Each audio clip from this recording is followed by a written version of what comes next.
Terkadang tuh saya merasa ketika saya sudah mulai fokus memberikan diri, melayani, bahkan bersaat teduh setiap hari itu, terbesit saya secara manusiawi juga saya merasa kenapa ya Tuhan izinkan saya diuji itu dengan kesakitan, pencobaan, penolakan yang terus saya rasakan setiap bulannya gitu.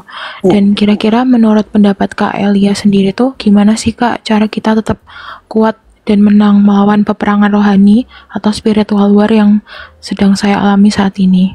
Terima kasih. Oke. Silakan Timothy dulu, nanti saya tambah. Aku tadi nggak dengar sampai habis ya karena lagi ngobrol sama Mama. Bisa diulangi nggak? Ya, silakan. Oke, Kak Timothy. Jadi saya ini merasa saya ini sudah memberikan diri kepada Tuhan. Saya sudah tidak mau kompromi lagi dengan dosa di masa lalu saya. Bersaat teduh dan juga saya terus mengandalkan Tuhan. Tapi kenapa ya saya diuji itu terus menerus seperti kesakitan, penolakan, dan pencobaan itu di sekitar saya tuh terus saya rasakan seperti itu. Ya. Yakobus 1 ayat 2 dan 12 dikatakan begini. Saudara-saudaraku, anggaplah sebagai suatu kebahagiaan apabila kamu jatuh ke dalam berbagai pencobaan. Berbahagialah orang yang bertahan dalam pencobaan, sebab apabila ia sudah tahan uji, ia akan menerima mahkota kehidupan yang dijanjikan Allah kepada barang siapa yang mengasihi dia. Dalam 1 Petrus 1 ayat 6-7 juga dikatakan, bergembiralah akan hal itu, sekalipun sekarang ini kamu seketika harus berduka cita oleh karena pencobaan. Maksud semuanya itu ialah untuk membuktikan kemurnian imanmu yang jauh lebih tinggi nilainya daripada emas yang fana, yang diuji kemurniannya dengan api, sehingga kamu memperoleh puji-pujian dan kemuliaan dan kehormatan pada hari Yesus Kristus menyatakan dirinya. Jadi kamu harus menganggap bahwa ujian, pencobaan yang kamu hadapi itu sebagai sebuah kebahagiaan. Belum tentu semua orang mengalami itu. Orang yang mengalami ujian di dalam iman adalah orang-orang yang dikaruniai Tuhan. Bukan berarti Tuhan tidak sayang kamu, justru Dia sangat menyayangimu, maka Dia mengujimu.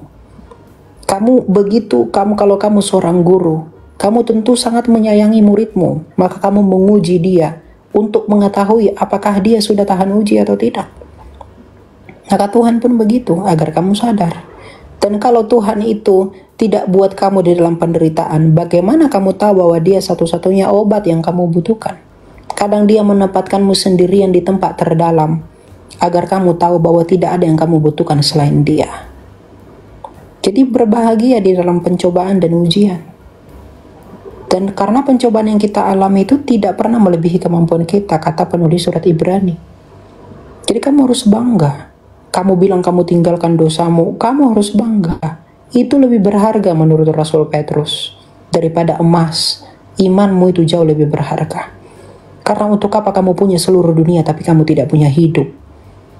Orang punya hidup mewah sana-sana kemari, jalan ke luar negeri, punya pesawat pribadi segala macam, tapi tidak mempunyai hidup di dalam iman kepada Kristus. Itu sia-sia. Gitu. Jadi ubah mindsetmu.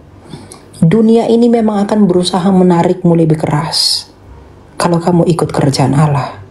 Kristus itu datang bawa kerajaan Allah, sedangkan kita di dalam kerajaan dunia. Jadi orang-orang yang di dalam zona nyaman itu adalah orang yang tidak mau diberi kesusahan oleh iblis. Iblis kasih dia senang-senang, tapi ketika dia meninggal dia terkejut. Tapi kalau kita berupaya untuk mendatangi Kristus yang membawa kerajaan Allah, kita berusaha ditarik oleh iblis menjadi miliknya lagi di dalam maut. Jadi di dalam proses itu kita memang menderita.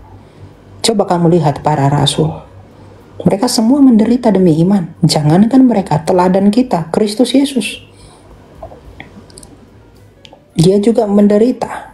Kadangkala kamu perlu evaluasi diri. Kamu perlu refleksi diri.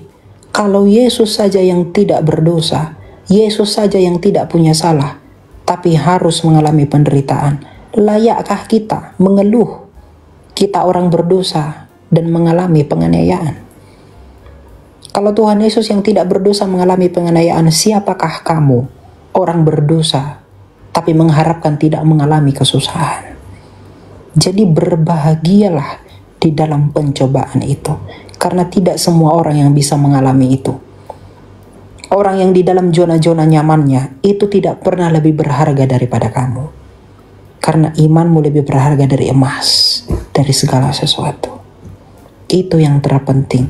Makanya saya selalu katakan, kekayaan sejati orang Kristen itu adalah perkenanan Allah di dalam Kristus. Dan kebanggaan kita yang tertinggi adalah salib Kristus. Jadi kekayaan kita adalah perkenanan Allah. Bukan yang lain-lain. Yang lain-lain akan berlalu. Tapi Kristus tidak pernah berlalu. Karena walaupun dia berlalu di dunia ini dalam keadaannya sebagai manusia, tapi dia menginjak maut itu melalui kebangkitannya dan memberikan kita penghiburan melalui Roh Kudus yang keluar dari Bapa. Kalau kita percaya ucapannya yang berkata, "Akulah kebangkitan dan hidup," dan dia bisa membuktikan bahwa dia bangkit kembali dan mengalahkan kematian dalam sejarah, lalu apa alasan untuk menolak percaya kepada Yesus bahwa dia akan datang untuk kedua kalinya memberikan kamu hidup yang kekal?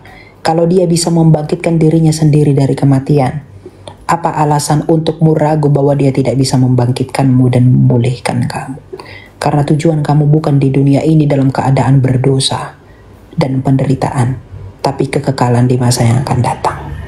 Jadi berbahagialah, karena itulah ganjaranmu sebagai orang yang percaya di tempat yang berdosa sebelum mendapat upahmu di kerajaan surga. Begitu, ya. Oke, Cila, tetap semangat ya. Jangan apa. Terima kasih, Kak. Ya, tetap kuat. Apapun yang kamu rasakan dalam hidupmu, ya semua manusia mengalami itu. Tapi di dalam Kristus kamu punya pengharapan, gitu. Setiap ujian itu pasti ada. Kenapa? Karena Allah sendiri pernah mengatakannya dalam bukan Allah, Rasul Yakobus pernah mengatakan bahwa Allah itu menguji kita untuk tetap tahan dan setia. Adapun kita mungkin ya mempersembahkan diri di hadapan Allah untuk hidup sempurna. Tapi pada dasarnya ingat, dalam Roma pasal 7 ayat 20, antara 30 atau 20 dikatakan bahwa jika dagingku lemah dan aku melakukan berbuat dosa, itu bukan karena kehendakku sendiri, tetapi karena suatu daya, yaitu dosa itu yang merasuk dalam dagingku. Nanti kawan-kawan bisa cek ya, karena itu yang saya pernah baca, di mana Rasul Paulus mengatakan kelemahan kedagingan kita. Kita ini lemah secara daging. Banyak suatu serangan di luar yang menjadi pancingan bagi kita untuk bisa berdosa lagi, atau mungkin banyak suatu dorongan dari luar yang akan menghantam kita, seolah-olah tidak ada perbedaannya antara kita beriman atau tidak beriman. Tapi dari situlah Allah menguji kita. Kalau seandainya kita taat dan setia, ya, tidak mendengarkan dari perkataan orang, ya kita layaknya seperti batu karang, bukan seperti angin. Kenapa? Alkitab mengatakan bahwa fondasi iman kita itu seperti batu karang, bukan angin yang terbang dimanapun, selalu pergi nggak jelas arah. Jadi pertahankan iman Anda sebagai seorang yang Kristen yang sejati, layaknya batu karang, bukan seperti angin yang terbang kemana-mana pun yang nggak jelas arahnya.